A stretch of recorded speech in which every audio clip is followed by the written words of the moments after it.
back, everyone, to the final day of the Swiss stage here at Worlds 2024 as we go under the Brandenburger Tor, and some players have seen it for the last time because they are flying home today. The others are stepping on a plane to Paris. My name is Shax, and I'm here with chronicler Emily and Jat, and we decided to, last minute really, all sit together because day today. I mean, it's poetic because we're all on the same boat. I mean, you slightly less because one of your teams, you two, is going so anyway. Emily or I are just am done I after NA? today. Because I feel like I'm always the LPL representative. Yeah, that's why I was feel like I'm gonna wavering. get my heart broken. That's why I was wavering between the two.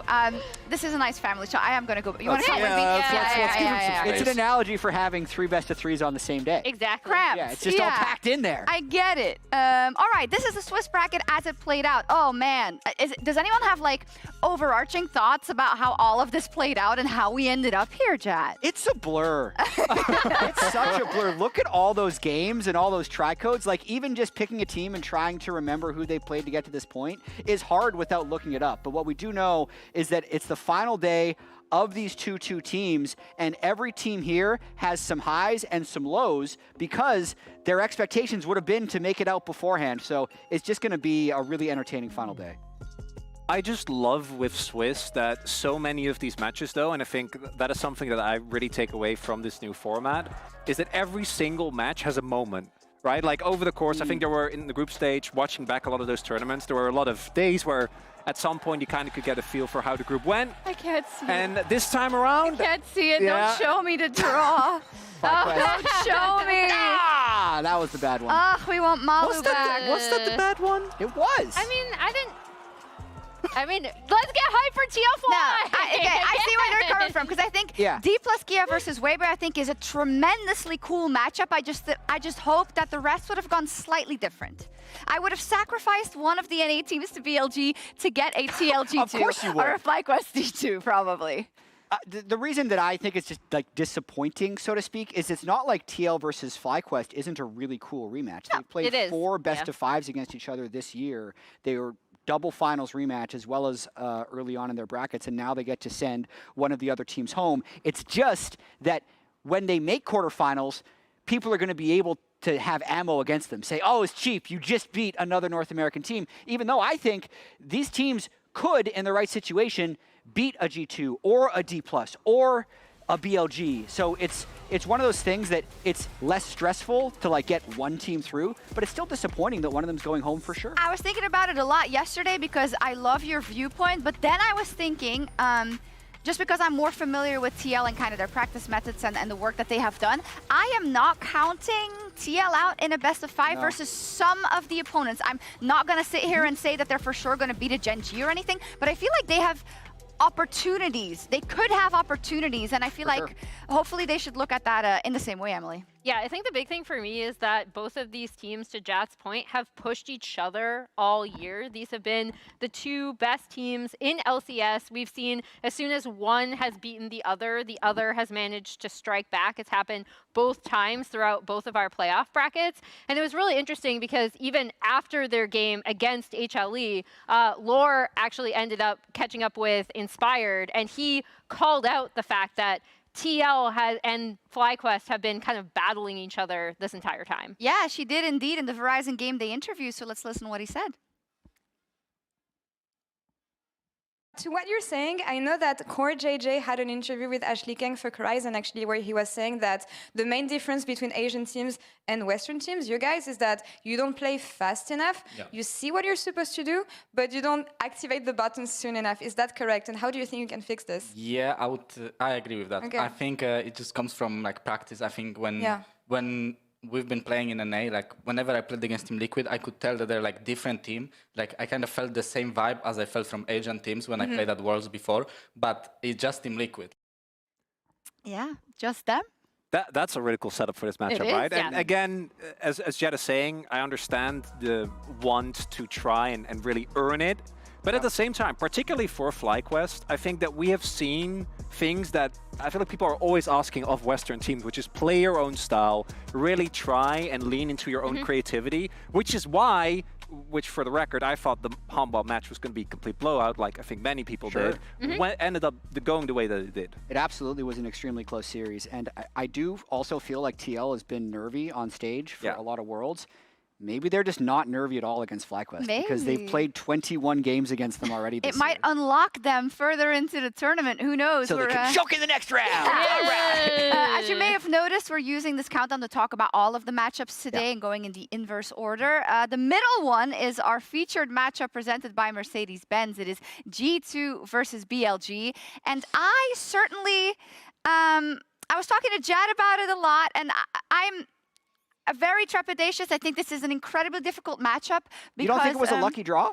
A lucky draw versus BLG? I think it's a lucky draw. I don't think it's a lucky draw. I think it's a very hard one. I think BLG has not looked great and have tons of pressure on them, but the same thing goes for a G2, right? I don't think G2, they have shown snippets of what they are capable of, even at this World Championship, I think. But you now have to do it under kind of the most pressure you've ever been in. Absolutely, and it's a little bit of a Keck W calling it a lucky draw, but hear me out. Yeah, I was like, is he serious? People are going to be taking credit away from FlyQuest and TL if they make quarterfinals. There's no way you can take credit away from G2 if they make quarterfinals. It's true. And I think they actually can win. So they Tell are. me. Well, no, like they're legitimately, based on the stats in the last 2 years, the best LEC or LCS team. They've played 30 games against LCK and LPL opponents. They've won 11. The rest of LEC and LCS combined have won 5 games in 56 tries. 9% win rate versus a 36% win rate. But 3 in a row? Well, Two in a row? 3 of 5. Yeah. They've had sweeps before. They've won series against LCK and LPL. And BLG is not coming in at the same level as what we saw from them in the playoffs. Their meta read has been bad. They've switched junglers mid-tournament. And I just want to make this point quickly, so sorry for taking up so much time, but what I think G2 has done in the past to beat LCK and LPL teams has been level 1s, champion pool, and world-class macro. I think the other two, 1 and 3, can take care of themselves. And here's an example of number 2. So at MSI, the peak of G2, this is what peak League of Legends look like. In just that tournament, they flexed all 5 of those champions, just in that tournament across different roles. At MSI this year, they were the only team to play Leona, Lilia, Bel'Veth, Yasuo, and Jinx. They had 2 wins with Zac. Everybody else had 1 and 7 losses, and they were the only team to win with Rek'Sai. They basically had 8 pocket picks at that tournament alone. They didn't show that against T1, but they did show that a little bit against HLE by flexing Poppy between top and support and playing Lilia jungle, which other teams weren't. And then in their win against Weibo, they played Galio top into Rumble, and that actually worked. So if they cook the draft, the history of them being able to win. They can cook. Okay, chat. They can cook. I like it. If they win, it's going to count, is what I mean. Yeah. By contrast, I think for me, I've been really disappointed with BLG at this tournament, right? Like, I think it's been really frustrating because this was supposed to be the team that we didn't have to worry about, right? Like, they were going to have a good meta read. What are we can see behind me, you just listen to this. This is a translated fan video from iCrystallization on Twitter of a streamer. Oh my God. Yeah. 1号种子打不过人家4号种子，LPL 1号种子现在要担心能不能16强出局了。 Yeah, it's real. Like there's so much pressure on this team. We have seen LPL 1 seeds collapse it previously in groups as well. And I think I can't understate, like, this was the team that we weren't supposed to worry about. At their peak, this team is one of, if not the best teams in the entire world. And it's frustrating that we haven't been able to see that on stage at this tournament. Yeah, meaning they're going to show it today. Unfortunately, we're G2, perhaps. We'll see. Moving on to our next matchup, which is our first one. So let's build into that. And I have 2 people next to me who are extremely excited for it. DPLUS KIA versus Weibo. Can I just say the 2 most roller coaster coded teams we have at Worlds? They really are. And I know that, Kitty didn't make it to Worlds, but I think DK is a foil to them in many ways. And I really want to talk a little bit about DK. For me, it's very bittersweet that this is my first day that I get to talk about them at Worlds. This is the last day they might be here, because they've obviously been... Maybe it's Where's the confidence? Yeah. Okay, well, I was going to build to that, Jet. Okay. Because for DK, this should be nothing new. This has literally been this team's identity for what feels like the last 2 years. Like, the peaks of this team are insanely high. When Gen G was going undefeated in terms of games throughout the LCK, they found a near-perfect game. And then on the flip side, this was during the playoffs against T1. We saw them throw away what looked like a 1 game. And I think that is something we've seen a lot of at Worlds. They've always had issues punching up But with Weibo, I don't think they need to punch up. They just need to punch at the same level. Laterally. Exactly. Yeah. Do they beat teams that are worse than them consistently? Extremely. Okay. So that is what I want to draw attention to. Plus the fact that hasn't really been discussed yet. Moham has come in, pulled up straight from challengers through like 80% of the year. Right? Like this is trying to solve an issue that has been plaguing this team ever since Barrel left. So is Weibo worse? Or not? In theory? We don't really know. I mean, I think generally Weibo have looked slightly better in my estimation than DK. But I do think these two teams that means nothing. Oh, no, it's close enough. that It's means close nothing. Which I could mean nothing. I feel like this entire series is going to devolve into a lot of team fighting. I do want to pull up Light's quadra kill from the other day because I think he has been for me the most consistent performer from Weibo across the entire year, right? Like even when this team looked at their worst, Light is an incredibly strong AD carry, and I think the glow up with Weibo that happened over their playoff run was Breathe and Tarzan coming on and actually getting more comfortable with the team, and then Xiaohu having some really insane performances. So this team can be absolutely stellar in team fights. I actually estimate them a bit higher than I did Weibo last year, even though they had that very dramatic run to the final. But I think the matchup with DK is super interesting because I just see both of these teams just wanting to fight, maybe not at the best times.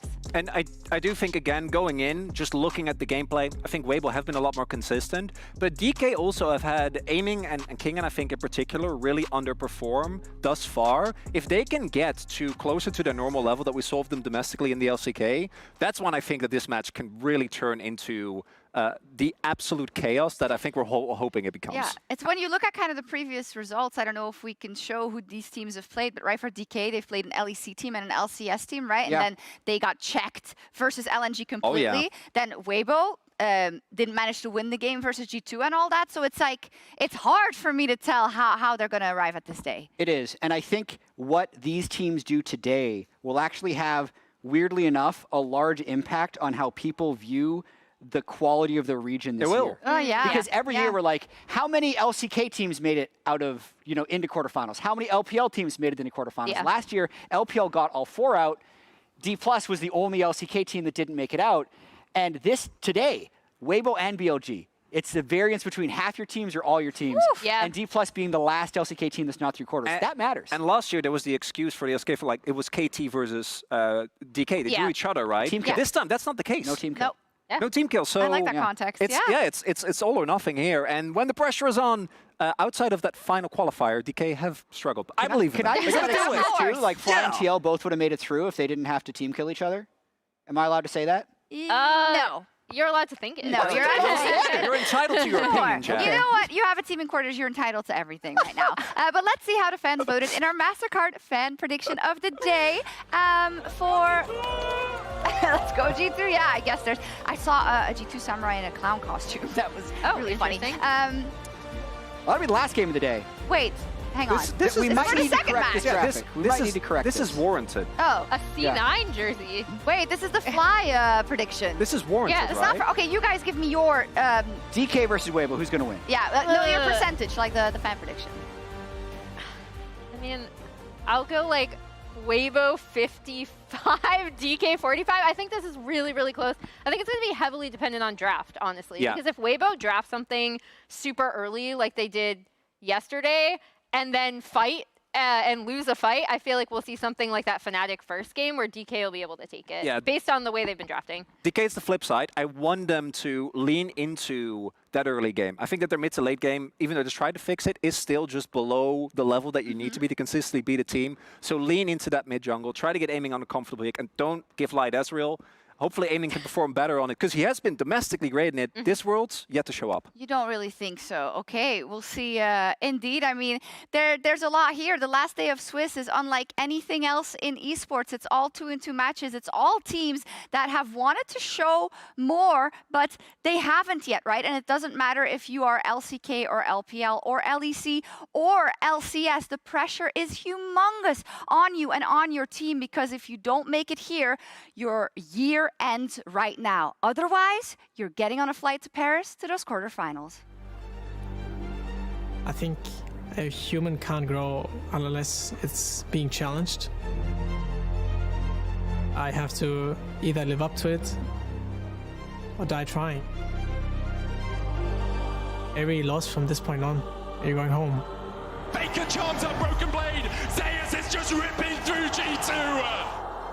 We're gonna cling on this chance. Live the dream that everybody wants to live and win. 저에게 있어서 월즈는 정말 꿈의 무대이고 제 꿈을 한번 이뤘었던 만큼 그 감정을 한 번 더 느끼기 위해서 더 간절해지고 어느 팀을 만나든 다 부셔버리도록 하겠습니다.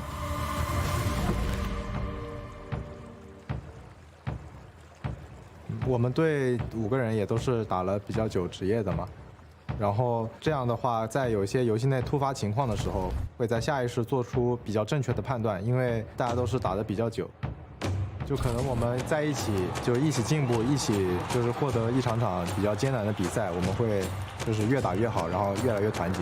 And Weibo will keep themselves alive. 让我们今年不留遗憾就行了。 希望不能忘了，我们春夏都是 LPL 冠军，我是1号种子来的。Only one more step for BLG. 所以我们每个人都要带着自信去的。你说挺期待去巴黎了吧？我觉得我们如果能调整好最好的状态去迎接任何对手，都是不会害怕的，会给大家都带来精彩的比赛。 저희 팀은 꼭 파리에 가야 하기 때문에 어쩔 수 없이 집에 보내드리도록 하겠습니다. G2 is here to win Worlds. And no matter the position we're in, we're gonna fight for it.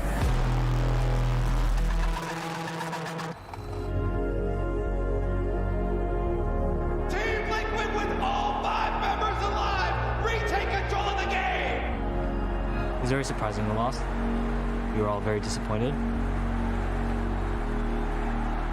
FlyQuest, for the first time in LCS history, conquer their demons! I think we understand them pretty well. And this time, we're gonna get our revenge. I want to continue playing against the best teams in the world and the best players. Us exiting the tournament before we have reached what I believe is our potential will leave regrets. Once we beat FlyQuest, Yoni's gonna prove that he can beat LCK, LPL bar laners. I have a lot of faith in us to make top 8. I think we can for sure do it. I can achieve anything. I know many NA fans are cheering for us, but we're gonna be the real last NA hope. Let's settle this once and for all.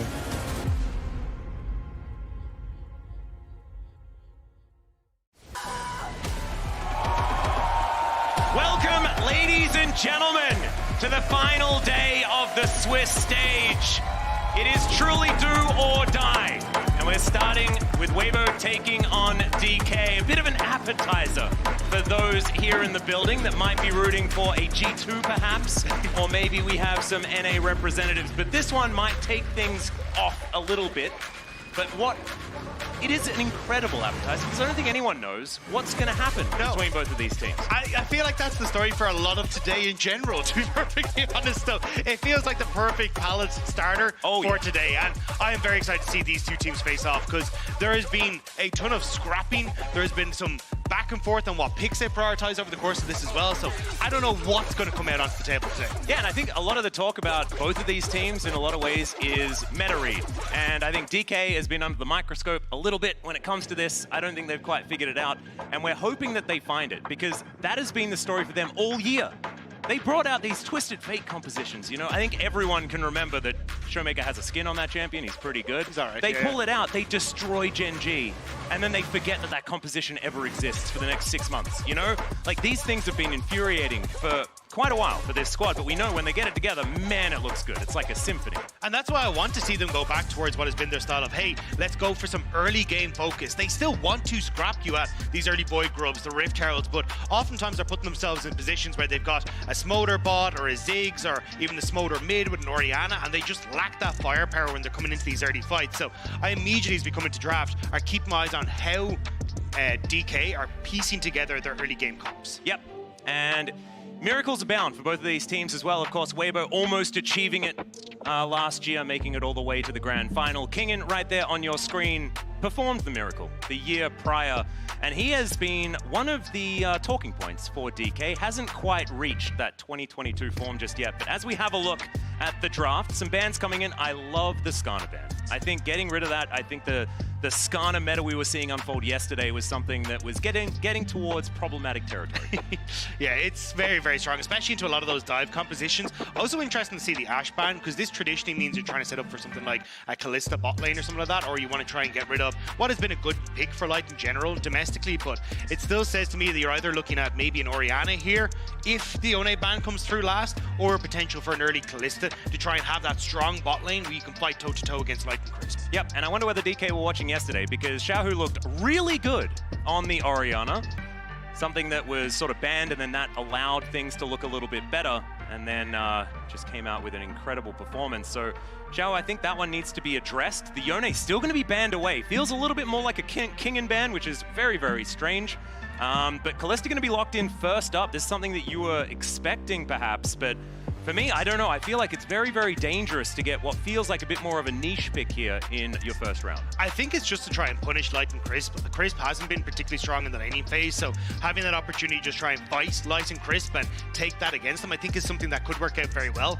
Also, Weibo have kind of been playing a lot of these compositions that tend to jump in on top of you, like the Ares and having this kind of stuff, so an opportunity to go for a Kalista Renata can always allude to removing some of those dive potentials from the opposite side. Yeah, but this could be Orianna Nocturne. Yeah. Orianna Nocturne's like pretty good, Dagda, I think. It's not bad, yeah. Yeah, so I'm a bit worried about that part of it. I think if you go like Renata Maokai, I think you're on an okay spot. You're just like, hey, look, I'm not gonna be able to do a huge amount when it comes to outpacing the Nocturne, but as we start to move into the later portion of the game, I just deny every sort of engage that you have, and then you can try and focus on the Nocturne. Also, if you try and jump onto, say, the Renata, it makes it very difficult for you to finish her off because you've always got that Kalista with the fake call. Well, this LeBlanc is something that was chain banned against ShowMaker, and there is that Renata Glasc that you were talking about. Really interesting seeing Renata locked in for DK, because my body is telling me, oh man, comfort pick for the bottom lane, but that wasn't with Moham. That's not necessarily his style of play. This guy is more of the rel guy, and we'll just have to see. Of course, Kellen was the Renata Glasc player. Of course, Moham has played it before, and we'll see how him and Aiming are going to do with such a powerful early game bot duo. I do feel really bad for Aiming, though, because the LeBlanc is way more difficult to lock down with the Orianna Nocturne combo because she's so mobile. Yep. So it kind of just says, hey, Aiming, have this. You get to have fun with this combo, and I'll just see what I can do as I try and blast someone out of it on the back line. But Jax on the opposite side coming through for Breed. This is something that he's looked relatively decent on, and can just be that split push threat. We'll have to see what Kingen is going to try and respond with as they start to ban him out. Well, it's not going to be the Cassante. That one, as you say, going to be taken off the board. We'll see where the bans do come through from DK, which direction they're heading towards. I think maybe something like an Ezreal just to remove some of Light's comfort picks does seem like a bit of an option, but we could look towards the support pool as well to make sure that this Renata is going to be working out, and that is where they're going to sit. The rel already taken off. Crisp not going to be able to head towards that one. Yeah, I still think the Ezreal ban is worth it here for Light.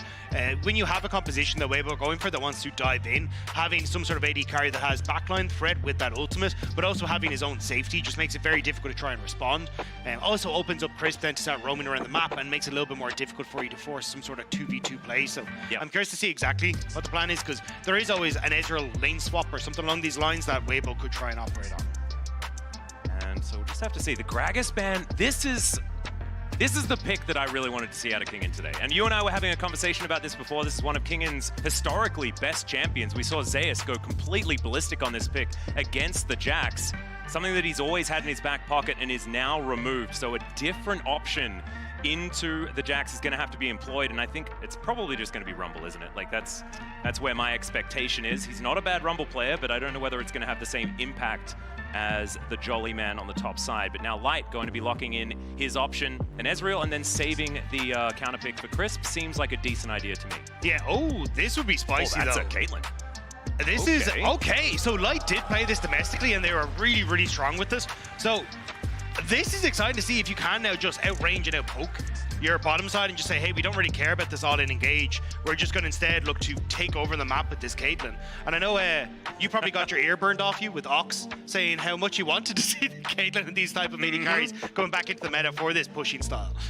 Yes, it's mainly Ziggs when it comes to Ox. I don't really hear much more coming out of him, but that's Lee Sin for Lucid. Okay. This guy, and look, when you talk about especially Korean junglers, everyone's a Lee Sin main. So it doesn't really feel like it doesn't carry very much weight saying that he's a Lee Sin main, but this guy he's the real deal. Some of his best plays this season have been on this champion, and we've been following him throughout Challenger prior to this, and he's looked absolutely exceptional. We'll see what he can do, because it's all about getting some advantages in the early game, especially if that Renekton came through, but there's the Rumble. As we predicted before, something that Kingen has oftentimes gone back to.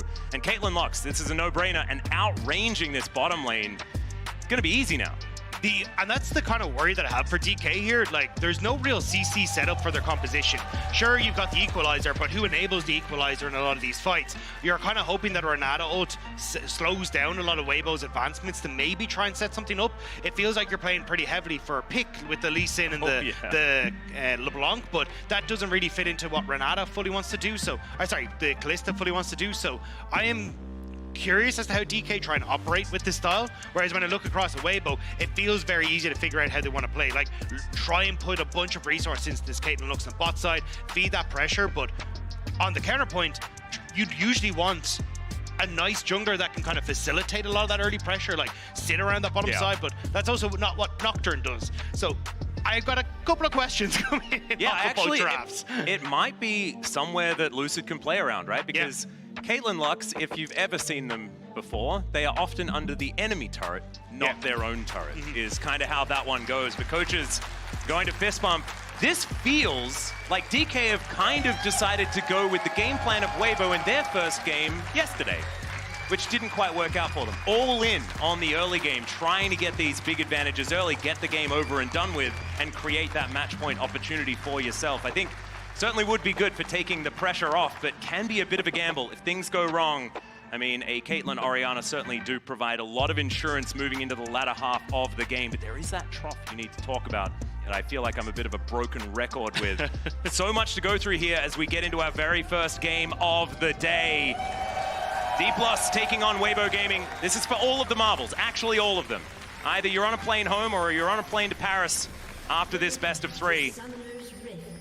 And DK really starting in a tough foot, I think. I think having the pressure to put on all of it early on is difficult to deal with, because if you can sit back and sort of absorb, it's less stressful, is the way I sort of think about it. So we'll see what they can make happen. And of course, there is a lot of comfort here for so many of these players. Yeah, and I think that's where trying to lean into that comfort is going to work well for DK. Because for Lucid, you have two options you can really play for. You can either try and play around this bottom side of the map and punish Light and Crisp as they're overextending, or you do a quick pit stop in towards ShowMaker and say, hey, I want to burn summoner spells onto our Xiaohu, maybe we get a kill, but either way, I unlock ShowMaker to start to play around this bottom side as well. And it becomes really difficult for Light and Crisp to play out through this Caitlyn Lux combo, especially as we were already saying, Nocturne is not a jungler that wants to sit in bot lane. He wants to farm. He wants to be able to spin his camps up as soon as they're available. But I don't think you really have an option here as Tarzan if you want to try and go for that. Yep.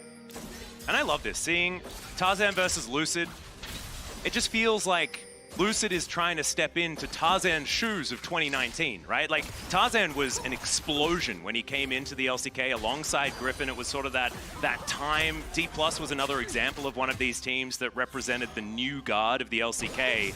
And Lucid, I think, is trying to do a very similar thing. We've had a lot of players, especially in the jungle role, like Peanut, like Canyon, that have been around for quite a long time, Owner included in that one. You can go through the list. And Lucid really one of the bigger high points, I think, for a new player. See what he can do here up against one of the players that did manage to do it in the past. It is funny when you see the amount of veterancy that he's going up against on Weibo's side, like world champion, multiple time MSI champion. Like, it's definitely a bit of a shock when you see so many of these members away from the teams that they kind of got their starts on. You think of like RNG for Xiaohu, FPX for Chris, but kind of more towards the end of their careers, it feels like this stage. So wanting to show the new upstarts kind of what they can do, but I mean, you definitely have a lot of veteran players on the opposite side for DK as well. Oh, you really do. It's a lot of very, very new and some older ones. But remember, ladies and gentlemen, log in to your Riot account on lolesports.com and watch Worlds live to earn exclusive Worlds emotes, icons, and capsules. Get all of that cool stuff. It's free. It's very cool. But this is Xiaohu's 100th Worlds game, Dag. Did you know that? That's crazy. Yeah. I didn't. I mean, the screen did tell me. But oh, the screen told you. I mean, I was hoping that you were just going to look at me and not actually look at the screen, but you cheated, and I guess that's all right. We didn't tell you the rules beforehand, so it's a tough one. All right, ShowMaker and Xiaohu just trading farm here. You can see Xiaohu able to get the shove. That's something that Orianna is pretty good at. Getting the shove is a theme for this bottom lane as well. As we know, Moham now just holding down the fort as best he can. A little bit of a cheater recall coming in for aiming, getting those all-important shoes for the Kalista. She does very much like those, but going to miss out on a fair bit of farm here underneath the turret, and already one plate going down. Man, they really love their crockery, don't they? Caitlyn and Lux, very, very good at collecting it from enemy turrets. And one of the reasons why we thought that we'd see more of this Caitlyn Lux was just because of the changes through the towers. The bot lane tower is so weak at the moment. You can pick up a ton of these place knights in early, but this is sick pathing from Lucid. Tarzan moved down to cover the bot lane, but Lucid snuck around. Yeah, and you can see Lucid actually knew because Tarzan just cleared out that ward, and now Moham going to be flashing forward. Everyone misses everything, but Lucid's still in position. Tarzan going to get down. The Tempest, the Q not going to connect, and it's Lucid that's caught on a trap. First blood, it's a disaster for DPLUS, and it should be another one as the Lucid Singularity comes down. The double kill for the Caitlyn. And yeah, I don't need to talk about troughs anymore. I think that Light's going to be just okay. It's 2 Qs missed for DK, but it's QQ for them as well. It's so sad to see them just completely whiff. And Weibo, a nice trap from Light. The turnaround as Tarzan was able to get into that bottom side. And now, as you say, 2 kills for Light to start things off. Oh man, it feels like unforced error, but it also feels like they were just red. And Weibo knew exactly what they needed to do. Maybe DPLUS moving up a little bit early or something like that. I felt like the initial setup felt really cool. Just didn't quite work out, and this double miss, oh man. It was a great sidestep from Crisp, and then this is unfortunate from Lucid, just not quite able to connect on towards Crisp. But I love the idea, right? Disrupt Light and Crisp before they can get that first reset off and really take over in the laning phase. But Tarzan in position, they couldn't quite get the kills off quick enough. And it means that 2 kills go over and all these plates. It's a 1.1k gold lead already for the King. That is absolutely gigantic, because the thing that we talk about all the time is that Caitlyn, if you are just going even, you're still, even if you're ahead by getting a few of these extra plates, things like that, that Caitlyn tends to do, you still often feel a bit trapped when you're on those 2 items and things like that. You really want to get to 3 to really feel like a threat. Light not going to have that issue whatsoever. So this is going to be a very different style of game and something that DPLUS are going to have to try and play around. And the thing that's really, really difficult is now picking yourself up after things go wrong like this with this composition that wanted to flourish early. And the thing is, you kind of missed that timing window now for Lucid where you could really affect the lane. We talked about the level 6 being hit for Tarzan. He would like to just continuously farm through. Well, he cleared all of his camps, got the play on bot side, reset it, has now farmed through his camps once again. So he's very quickly on his way towards that level 6. And for Lucid, you're kind of synced up with him on these plays as you move down towards this bottom side again. Tarzan is once more going to cover where Lucid is probably going to play as Light and Chris push in, just again diminishing the windows of attack that DK have. Oh, you got Lucid coming back towards his bottom side. There's a great handshake. Crisp, I think, might have been dead if Lucid wasn't there, but he'll come over. He'll grab himself some gold and try to make up for the situation from earlier. ShowMaker throwing down a Mimic Distortion on top of Xiaohu, but not really doing too much. He's going to have to exit stage left, as now Tarzan going to collect a Q from Lucid, spell shielded it nicely. He's not going to be able to fight him just yet. As we can see, some wards being cleared out. No Dragon's going to be taken just yet. First one going to be a Chemtech. Hopefully the next one's an Ocean, so we're saved from any Dragons that are going to bother us if they're a soul. Yeah, still though, I think the fact that you've now got this kill on bot side helps out DK massively. Like, they can start to move up, take some of these Void Grubs. The pressure that you were under if these Void Grubs start to go towards Caitlyn is absolutely absurd. So being able to at least diminish that thanks to the kill on bot, getting the quicker reset for Amy and Moham means they can move up top side. And I think you're in a relatively okay spot. I mean, obviously you still got that big Caitlyn in the bot lane, but at least she's not being snowballed completely out of control right now. Yep, and we do have those grubs being started on full vision here of Weibo, but with the man advantage, it should be absolutely fine. Recall did come through from Kingen. He actually moved down towards that bottom side of the map, had just teleported top, but goes, buys some shoes, and heads down there to try and defend from this Caitlyn Lux. He will need to equalize this wave immediately, though. I don't even know if he... Yes, he got into range for it, so this should deny Light being able to get any more of these plates, which is really what he was looking for on this cross-map trade. And now that you post 5 minutes, at least Amy and Moham can get some plates in the top end, but it's the next wave that is now going to be a bit of an issue, where Light and Crisp kind of need someone to push against them, because otherwise they will just take this turret so quickly. Oh, absolutely. You can see Light already throwing a Peacemaker through these minions. That next wave is going to be over there extraordinarily soon. Lucid now moving in, now actually looking for Xiaohu here. Kingen in position. There's the flash into the kick with the paranoia to immediately answer. The chain's connected, but Xiaohu should be all right. Looks like Lucid will be able to get himself out of there as well with the backup plan that was Kingen. Breathe underneath this turret could be in some trouble as well, but they're running out of minions. And Moham tanks up the turret there just to make sure that aiming is going to be all right. Oh, man. It is DK pulling back to about a 500 gold deficit now. It was a whole lot worse. So that is good news, but it is still feeling like this could just tip one way or the other so incredibly quickly. And Lucid getting taken down to 200 health is certainly helping with that sentiment. DK kind of needed something to land there, though. Not getting the kill onto Xiaohu means, look, bot again. Light is once more back on towards his turret. Breathe used the Grandmaster's Might just to keep himself tanky enough so he can stick around for this wave as well. And it means that DK haven't really found that footing. I'm actually surprised that Light is now resetting. Maybe they are just looking at further turret plates there. They may just send Light up towards this top half of the map and look to snowball this again even further for the Caitlyn. Yeah, I think that it's a bit of a mulligan. I think that turret, anyone can sort of go over there, and a stiff breeze should be able to take that one down. See aiming and Moham turning back up towards that top, bottom side of the map as well. Collector is done, and I actually love this. This is my favorite Caitlyn build because it feels the least bad on 2 items. You go Collector IE, you don't quite have the attack speed just yet, but your abilities do a heck of a lot of damage. Also, just how hard you hit off of that 1 item spike is absolutely absurd. So if Amy never gets caught, say, by a net or a trap or anything in between, it is lights out, especially if Chris plans a bind. Lights out, I get it. That was a good one, Dagda. Completely unintentional, but thanks for, you've just thrown now entirely. You're supposed to just pretend that you had that one planned from last week. Or something like that.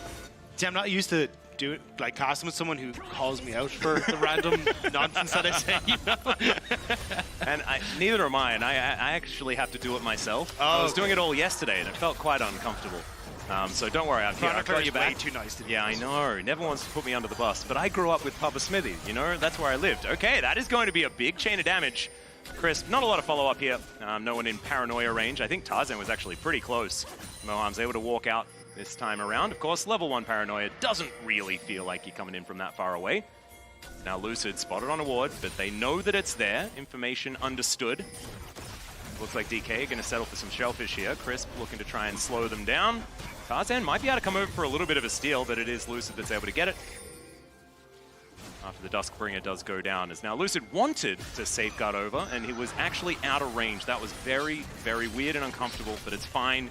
Gets over towards the Krogs, and now this bottom lane, it should be just not long for the world. These minions might be dealt with, but I think Light, a couple of autos should be able to do it. Although, never mind. Gonna have to wait for the next wave. Yeah, ShowMaker was bluffing a roam down towards the bottom side, trying to see if he could just force Weibo off, but they kind of just called it, especially with Tarzan in the area. They were happy enough to go. And now, oh, here's the play, though. Yeah, teleport to come in. It is the counter paranoia. It's a decent ulti from aiming, but already out of there is Moham. Has to deal with it as ShowMaker. He gets in. Xiaohu goes down incredibly low. ShowMaker has the chains, and he connects it, and now Tarzan's just trying to get himself out of there. But I think he's going to be rendered down, and aiming collects the kill. DK back on the board, and the bounce back is looking great. Xiaohu TP'd in way too close to DK, and they punish accordingly. Light and Crisp had already gotten out. They burn all their summoner spells to do so, but Xiaohu TP'd into the middle of everyone and ends up going down and bringing Tarzan with them. Beautifully done, and DPLUS, they needed that. They now have a gold advantage, but Breathe in this mid lane, going to be grabbing some more plates. Let's have a look at this fight one more time. Tarzan immediately there, ready with the paranoia, but this teleport from ShowMaker, just a whole lot better. Great ward to get him in, and then Light even getting this cleanse means that he's able to be in a position to flash away, but Xiaohu TPing onto the wave, man, he didn't even get his ultimate off. He's just on full retreat the second he gets in here, and DK focus him down incredibly well, even putting the bailout on towards aiming, so if a ton of burst came out of nowhere, he was never going to fall down. I think ShowMaker played that about as perfectly as you possibly could. This guy's LeBlanc has been, it was banned all playoffs, basically. He is an incredible threat on this champion. I think if you've been a fan of League of Legends since about 2020, you'll know this guy has been pretty synonymous with this champion. But Grub's going down, 5 of them picked up here by DK, and they might even be able to get the 6th as Kingen's rotating over. And Weibo not going to be able to get any of these. And now the 6th Grubs question is going to be coming in. I think DK taking the 6 is far better for denial, in my opinion. Caitlyn with Grubs, no. That is too much demolition. Just a question of how well DK can use it though, because with Mountain Dragon now up, it feels like Weibo going to try and turn their attention towards that. At least ShowMaker being able to push back Breathe a little bit in this bot side thanks to the range advantage should be okay to get bot side control, and maybe ShowMaker can move into a position to threaten Light and Crisp on this mid wave. Well, that Dragon not really being considered just yet. Right now, Tarzan with some camps still up and available. We'll be clearing those out before we do see anything. And that turret still on a sliver there towards the bottom side. Almost the only reason the DK have any sort of gold advantage right now is because that standing gold has not been slurped up. And 30 seconds until that plate is going to go wanting as well. As now Lucid coming on over, looking to try and even out the Drake count. And even just one Mountain Drake could be pretty good here for these guys. As ShowMaker, a decent sidestep, but I think he's still going to get caught out, and that Wombo is going to hold him in position for easily long enough. Now Lucid, can he actually get in here and take this one? And he does so. Finishes the Dragon, so they get that as a consolation prize after losing their mid laner. And there's a Cloud Soul. You love to see it. Xiaohu going to Shockwave Kingen, but Kingen just going to walk it off. I think it was this time last year you anointed me the Cloud Soul guy, so it's only fitting. That's because you're with me. Everyone's the Cloud Soul guy. That's just how it goes. Please feel free. Nice job from Lucid though to sneak away the Dragon. You can see that Chris was looking for his reset. Weibo weren't really in a position as Light was only coming back into the map, and now again Lucid's starting to move up towards this top side. So although Weibo started off as a really nice player around bot side and being able to get a ton of these advantages, DK have actually played at the map state better around a lot of these objectives, and also then found ways to punish Weibo overextending. So DK certainly making their way back into this game. Yep, it's working out pretty nicely. And now I remember, you're exactly right. You brought the Cloud Souls. Yeah. I need to petition to cast with you every single time. It's for my mental state. It's very, very important that I get as many Cloud Souls as possible. Thank you, Dagda. You're the best. Okay, ShowMaker now just clearing out this top wave. Should be able to get through that one pretty comfortably. But I think what's going to happen in the next 10 minutes will be really, really important for both of these teams. I think DK need to keep up the pressure as much as possible, and they need to be able to take some turrets. I think that Rift Herald is going to be really, really important. Well, I think the fact that you have LeBlanc makes things a little bit easier to take them, because Xiaohu does not want to go up against ShowMaker in the side lane. This LeBlanc way more threatening, the ability to just chip away at turrets and that 6 Void Grub buff, even maybe looking at the picks in this jungle as well. So I think this is where Weibo are going to struggle.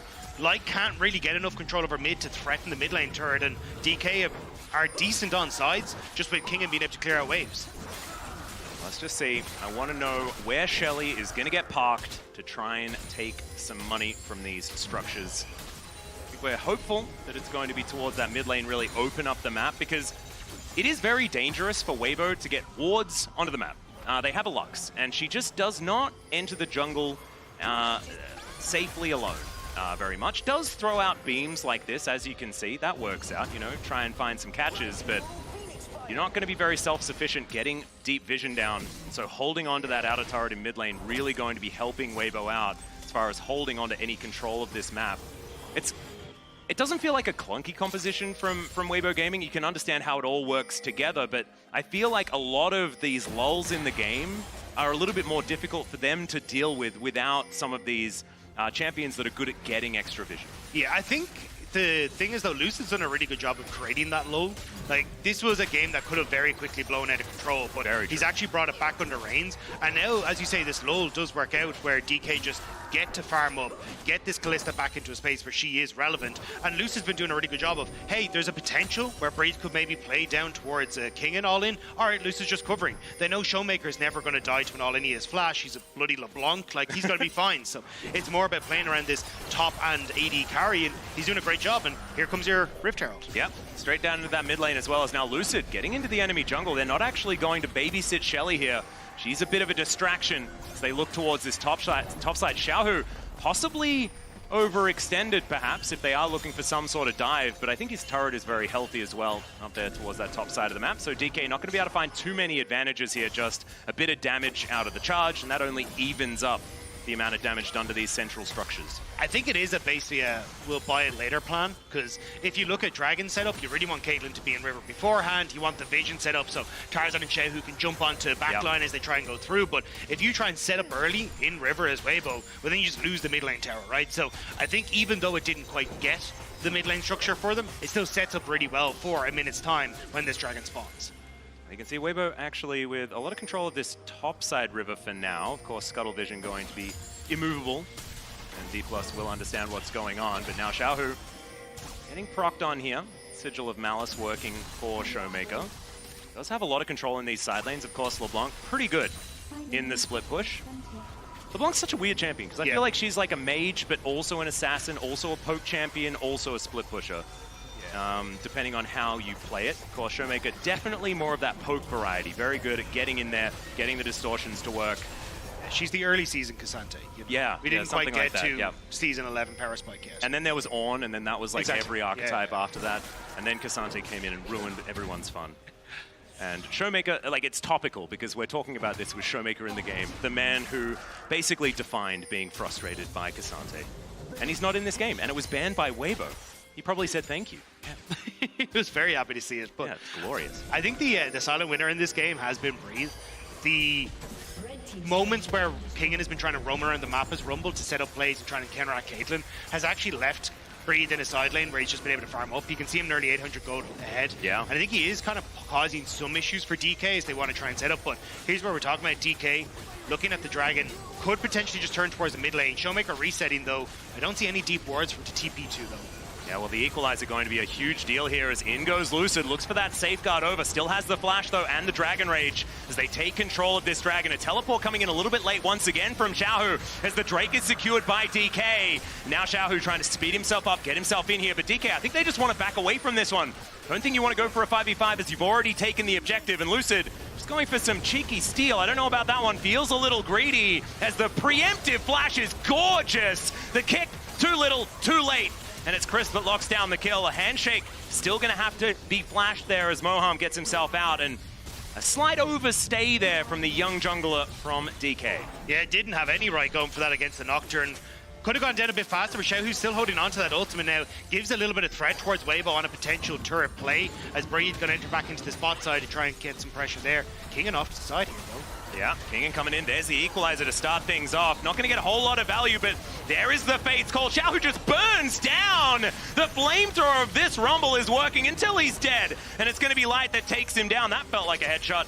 And that is going to be a 1-for-1 in the end. The flash invested by Kingen to try and get the play, and Weibo able to get at least one back off of it. But I was kind of curious at the ult from Moham.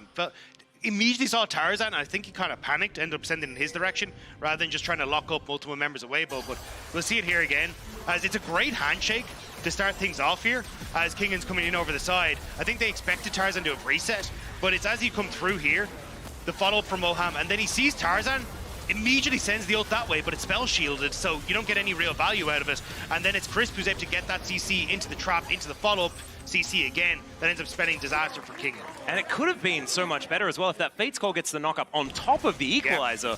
That is a lot of damage, but it was just a little bit later than that. So slight miscoordination from DK is aiming. Was trying to hit the Pierce onto the Baron, and Lucid going to come on over. They do have vision, as there is no teleport from Breathe, and he's going to have to walk all his way up.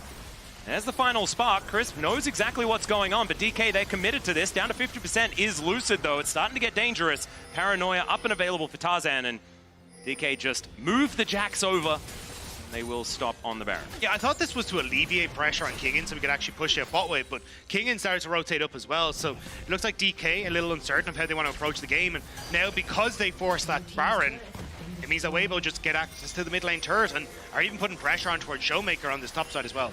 Yep, ShowMaker moving down. Lucid's going to be there though, hits the Q, but Xiaohu just dissonances his way out of there. So Weibo create that distance that they're looking for, and feels like a comp that really does just want to stand there and phalanx, right? Like you've got Caitlyn in the back as the artillery, Crisp there with some peeling potential, and then you throw an orb towards the alley-ooping Nocturne that goes in and destroys the backline alongside the Jax. You can understand how it's supposed to work, and right now with the amount of control that they have with that mid-outer turret falling down, Feels slow and steady will win the race here for Weibo if they can make things happen. DK, they have to be tricky with how they get these fights started. Play on flanks and utilize ShowMaker getting around and deceiving everyone, much like the LeBlanc wants to do. Yeah, and that's where it kind of starts with getting mid control to enable ShowMaker. If you can get that push, oh, fantastic. You can get all that vision control on the top side to let ShowMaker push through, but it's just been really difficult because this Caitlyn has been accelerated, and they keep moving Kingen in towards this mid to try and help out. You can see Lucid constantly playing around that as well, but until this mid lane structure goes down, it's a bit difficult for DK, but they might have found their window here with no TPs available for Weibo. Yeah, final spark, not going to clear out the wave here as Tarzan soaks the Q. That is going to be enough for DK to take down the outer turret themselves. So 2 for 2 on that front. Bottom outer falling for Weibo, top outer falling for DK. This game very, very close. Under 2K, the gold advantage here at 23 minutes means little to write home about as Breathe. He's going to jump in. Kingen has Scrap Shield. He's going to be able to speed himself up, gets himself out of there. Scryzorb going to spot the rest of DK as they rotate their way around. And the battle for mid-wave is continuing. We're going all out ARAM for this one, trying to get everyone involved, but it looks like DK, again, just kind of realizing, hey, we have the TPs available, so let's just move down in towards those side lanes and start to push out again. There is pressure on ShowMaker, but it's very difficult to try and lock down this LeBlanc inside, so I think you're all right as DK to get these resets in and look at Dragon. Yeah, things are very, very dark indeed. And a lot of wards up here for Weibo, as you can see. So some homework, some clearing out, some chores to be done for DPLUS. They look to go for a reset, get back in there, clear up this vision. So ShowMaker still towards that top side. You've got Breathe there down towards the bottom lane. Teleports in hand for both of them, and 15 seconds on the second Cloud Drake of the game. Soul Point available for DPLUS as well. Pretty important that they can get over there, and you can see already bottom lane moving. Kingen's down towards that bottom lane, and a recalling ShowMaker tells me that this is going to be the fight. Especially when you look at the items that have just been picked up by DK. 2 items almost across the entire board. You even got the Warden's Mail picked up for aiming to be the half item, but also allow him more entrance into fights. He also has that flash. If he can avoid the shockwave, he has a better time trying to out-kite Tarzan. So DK definitely have a chance to fight, but it looks like they're instead going to try and trade it for positioning on Baron and try and clear out some of the vision that's there. Even Kingen TPing in, maybe they just try and start this. Yeah, well, they are definitely starting it. It was on vision when they did start hitting the Baron, so Weibo going to have to rotate over. DK probably looking for a turn. You can see ShowMaker, being frustrating, getting himself amongst it. Tarzan looks to come in, doesn't land the spell shield. But now DK, can you find the fight where you want it? Breathe looking for that flank angle. That's an interesting use of the Counter-Strike a little bit early, but now the paranoia does come through. The shockwave doesn't do anything at all. Tarzan is burning down. Lucid's still on the Baron. It goes down. There's the Smite Equalizer. It's gorgeous, and it melts the Nocturne. Breathe not going to be able to get anything done. The kickback onto Light, and into the backline goes ShowMaker, but Light is still alive somehow. The Q misses as well. And DK, they have them on the wrong side of the map. The flash out from ShowMaker perfectly timed. DK, you've got it. You've taken it. It's fine. You've got a pick as well. We don't need to fight more. These health bars are so low, but Weibo, they're still trying to move out. Another flash picked up here, and now Lucid, he's out of position, and Light grabs the headshot. They get one back, but still, it's DK coming away with the Baron. DK played that so incredibly patient, with ShowMaker just poking and prodding Weibo to the point that he felt like they needed to pull the trigger, and the trigger did not go off well. That was the flash that we were talking about for this Kalista, crucial to avoiding that. And with that Warden's Mail, Tarzan's just not really a threat, so he has to run away. Baron goes down, and that equalizer to finish off the low-health Nocturne was perfect from Kingen. Oh, Lucid, if that net hadn't have come through, Light would have been very, very dead. That would have been a delivery perfectly over towards ShowMaker, but he walks out with a sliver of health. Moham tanking at ace in the hole as well. And now you're in a position as DK where you can just look to even funnel ShowMaker more. You've got that 6-boy grub buff. You have Baron. You have control of the map. Wait, he's gone? Yep, ShowMaker in a lot of trouble here as the paranoia does come down. Breathe is going to secure the kill, and that was just him and Crisp getting that work done. Light was there. He didn't really participate too much. I'd like to formally apologize to LCK fans because he kind of got obliterated there. But a good read from Weibo to say, look, this is where ShowMaker wants to be. They want to try and play through sides and burn all these structures, but DK still end up winning out because you've got push on bot, you got the shove in mid as well. You will answer with a tier 2 tower, but you're still at least getting that quicker take for Weibo plus the extra tower, and now the reset coming through that makes Weibo run very quickly away. Yeah, being able to get that inner turret as well, I think really works out for Weibo. If it had been just the outer in trade for mid-inner and the outer on the bottom side of the map, then probably not worth. But as you can see, as far as the Rebel Baron power play is concerned, 700 ain't really very much when you start off with a 1500 gold advantage just naturally. So we're still with about 47 seconds to go, but this Baron is not going to be the biggest that we've ever discussed. Still, DK looking for some more options here. Inner turret towards the top side of the map might be an option. And Lucid lost so much of his health bar. Light is absolutely massive. 3 items already completed. Rapid Fire Cannon Collector, IE, feels really, really good, especially when this team composition is so incredibly squishy. There's no true tank here. Barely needs to build any of these armor penetration items as Moham has to ult just to play defensively here as Tarzan still looking for it. There's the kick out. Nice little knock up there, but the paranoia was held on to. Gets the activation as now Moham is in so much trouble. There it is. No bailout for you, my friend, as now Kingen moving up. The equalizer placed beautifully, and Tarzan will be traded in an instant. Stunned up there, but you can see he's able to go into the stasis. The rest of DK, can you actually find a fight? Because Breathe says no. The Counter-Strike gonna help lock down the kill onto the Rumble, and now Lucid is scattering, trying to get over towards these Raptors. Even clears out the camp. Very nicely done on the exiters. There's ShowMaker looking for the pick, and he'll find it. Crisp goes down as well. Weibo playing off the fact that a couple of members of DK had reset, but not everyone. They get Moham, but the extended fight, because Moham had taken so long to die, means that the rest of DPLUS are actually able to get in position. You'll see it here. Tarzan, a bit early with the spell shield, means that it goes off, and then Moham, I wasn't sure on the flash, but when you see how many members of DK are starting to move into position, at least it buys that little bit more time before he fully goes down. And this equalizer from Kingen was gorgeous. Tarzan has no way out apart from walking across that red carpet. And even here, Kingen, the trap, just a little late from Light. So Kingen gets the flash away, and he will fall, but still ShowMaker end up punishing Crisp as he goes for one more. Yeah, and I just want to say, this is exactly what we were expecting out of these two teams. It is fighting for, I don't even know what, I'm sure they do, but the fights look so good. It is just limit testing after limit testing between both of these teams, and this gold advantage has not changed one way or the other for the last 20 minutes, I think you could say. I think the beginning where we saw Weibo get those couple of kills was the largest gold lead that we've seen, which is just kind of nutty when the game has gone for about 30 minutes in. But now, Cloud Drake on the cards, traps set up here by Weibo. And ShowMaker getting over, able to avoid them pretty comfortably. Kingen has a good position here, though. I was going to say, is he can move into and kind of break this fortress that Weibo have set up. Even ShowMaker just trying to poke through, but needs to do so fairly quickly as okay. Yeah, Moham going to get the Fate's Call to make sure that that final spark does not connect. Losing Singularity not quite coming through as there's the ace in the hole. ShowMaker sacrificing a third of his health bar. And now it's going to be a bit of a smite fight here between Tarzan and Lucid, though. He's just going to go for the kill, though. He takes down ShowMaker. That is going to be soul point, but it's not really a huge deal. It's now Xiaohu looking for Kingen. Breathe is in the base, though. He already took mid lane turret. Yeah, he's about to take another one. That's an inhibitor turret, and I don't know whether soul point Cloud Soul, I love Cloud Soul, but like, that's not good enough. This is an inhibitor taken by Breathe on this Jax, and DK, I don't think this is a trade-off. This is definitely not a trade-off. Great read from Weibo. Breathe moved in initially, I feel like, to match where Kingen was, but as Kingen had moved the entire way around, he's like, cool, there's no one defending this mid lane structure. I can continue to take this. I have TP to get back, and you're kind of shored up as Weibo in that river, so nicely done to get the play back, and DK, they get a dragon for it, but not worth. Yeah, not quite. Still, the game goes on. The gold advantage not end of the world or anything like that here at 31 minutes in. But Weibo, I think with this extra map control, I think they're a composition that can utilize it so incredibly beautifully. Have compositions really mattered so far? Well, no, not really, but I do like talking about it because in theory they do. And DK, they did do their natural thing, which is start Baron, and don't really provide too much context on it. As Weibo do push them away pretty comfortably. A lot of testing the waters as Kingen with teleport up and available can be there at a moment's notice to drop down these equalizers.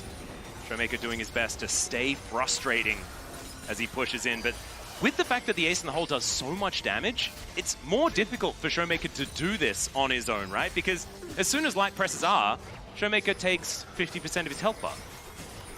It's also really difficult to try and move into these. Yeah, these two choke points just here and here. Like you're in such a difficult spot because there's constant trap usage. There's Tarzan just playing in the front line, and if you ever become overly separated by the rock in the middle. Equalizer looking for light. You can see Lucid looking for a bit of a flank angle, but he's a little bit late in there, and there's the paranoia. Breathe with the flank is gorgeous, but Tarzan is getting focused. The counter strike onto 2 is phenomenal, and ShowMaker, he's going to be able to lock down like Crisp instead as well, and DK, they could be doing it. The bailout doesn't work, but maybe that does not matter, because Xiaohu's on the ground, and it's Breathe that has to be the raid boss, but against 3, it ain't going to work. Lucid is just going to hold him in place, and Breathe might be able to run them out on a bit of a merry goose chase, but there's a 600 goal going over to Lee Sin. That is the ace, and DK have done it. This could just be Baron. DK played that beautifully.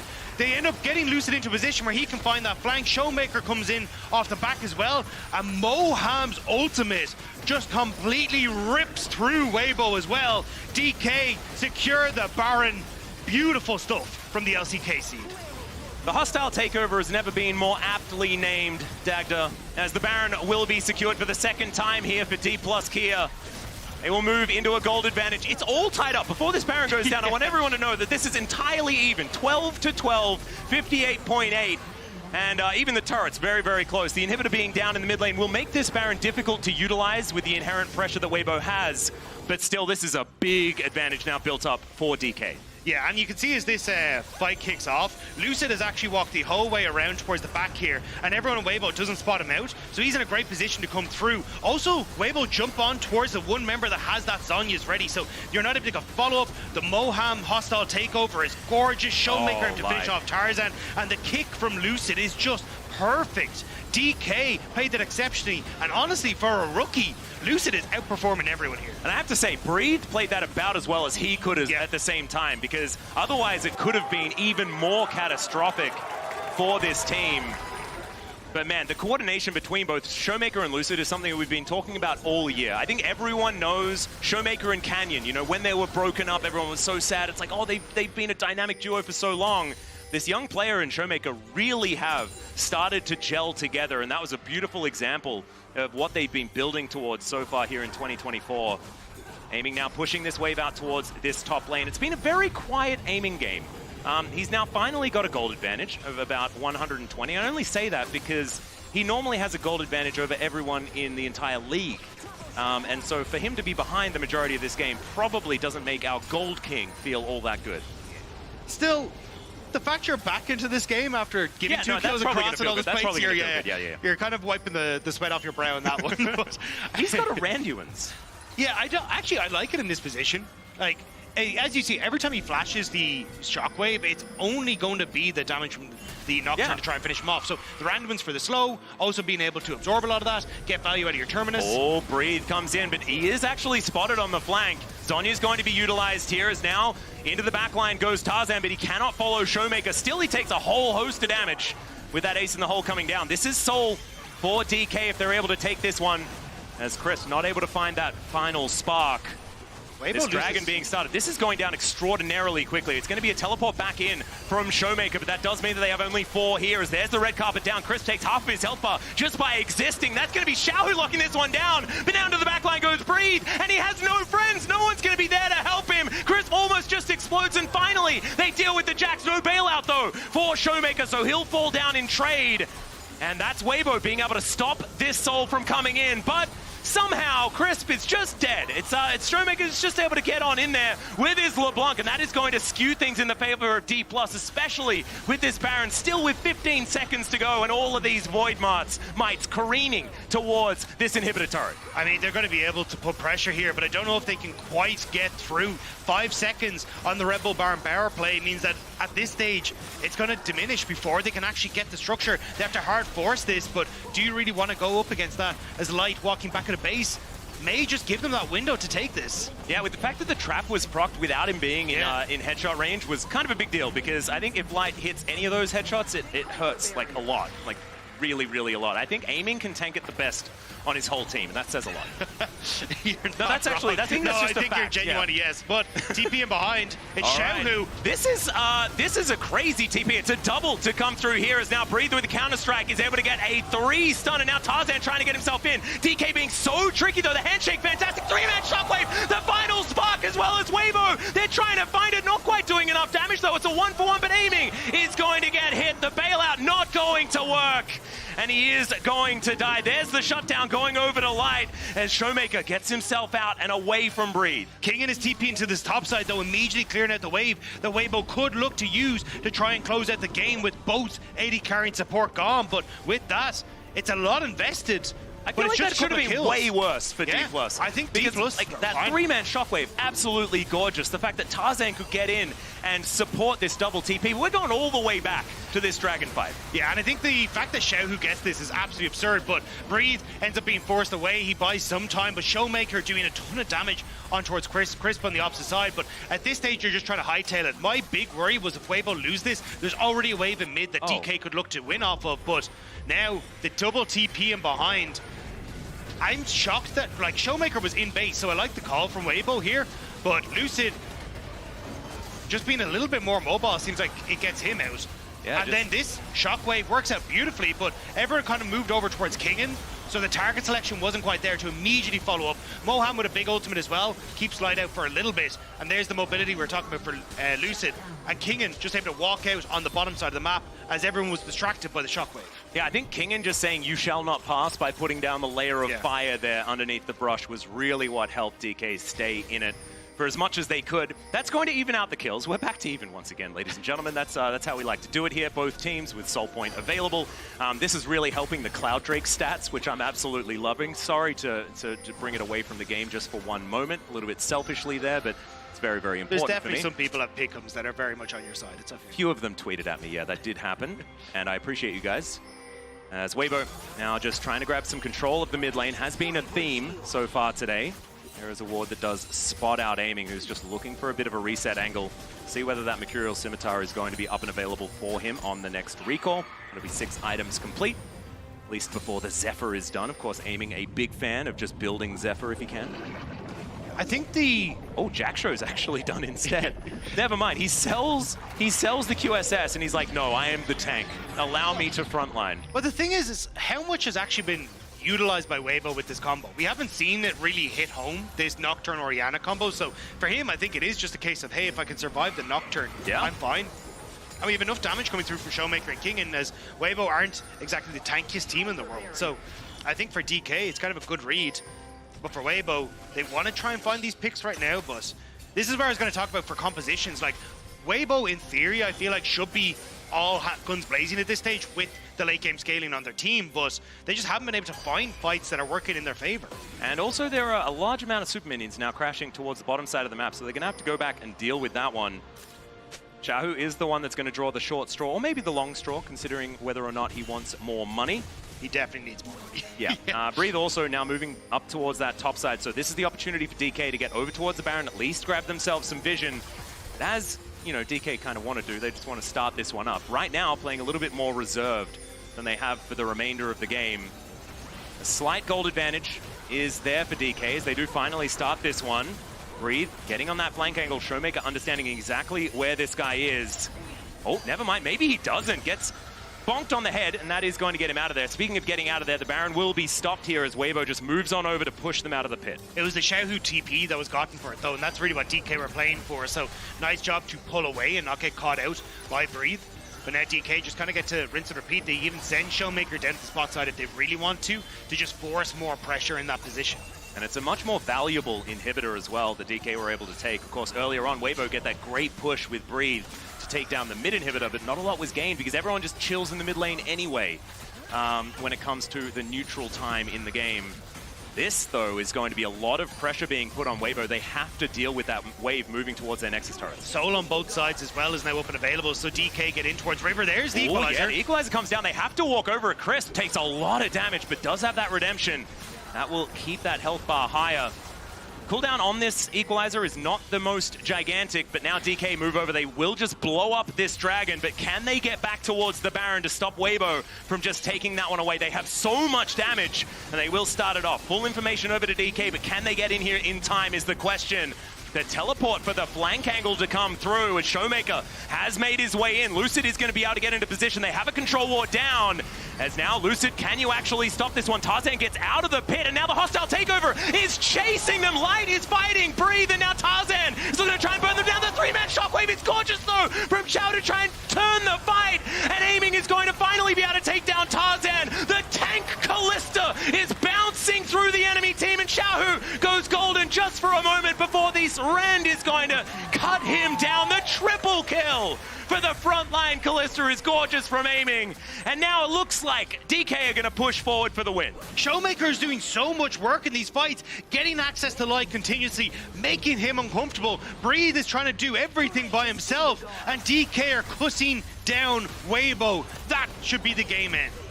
DK going to be able to take down this turret at least. Crisp, the last man standing, but we are late into this game. It is 42.5 minutes. And there is 20 seconds on Tarzan, who's going to be the first one up. Crisp not going to do anything to defend these Nexus turrets. And DK, after an absolute slugfest of a game one, will be the team that comes out on top. But man, I don't know what's going to happen in game number 2. I got no information about who the better team is, but that was one heck of a fun game. That was a crazy game. And I think everyone on Weibo, maybe ourselves included, are a little dizzy after that one. Yeah. Are you going to go back and do it again with your tournament lives on the line? Whew. Okay, we're going to need some time here to cool off after that game number 1. It is time for us to head to a short break. Afterwards, though, we got another dose of this. We are so incredibly lucky. We'll see you soon.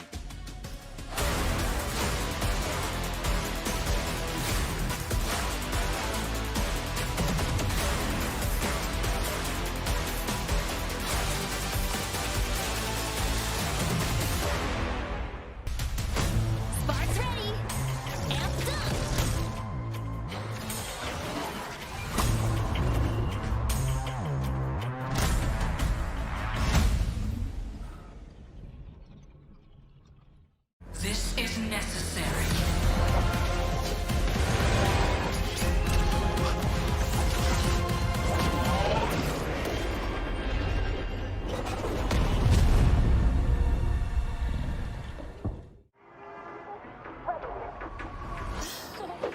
You wish. In the dojo. You want to head high.